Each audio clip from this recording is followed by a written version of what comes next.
and I join the chorus of welcomes to the class of 2015.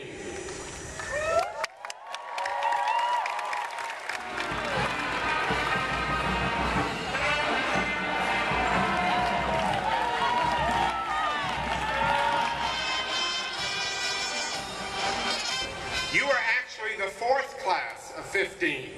I must admit to feeling slight skepticism when the idea of a convocation first rose. I remembered a grade school report I'd done when others had written about a pack of wolves or a parliament of owls. I had covered a convocation of eagles. And that's the last I thought about convoking. But then I thought about all that eagles and freshmen have in common. They have powerful builds, broad wingspans, keen vision, and direct and speedy flight. And I knew that we were on to something.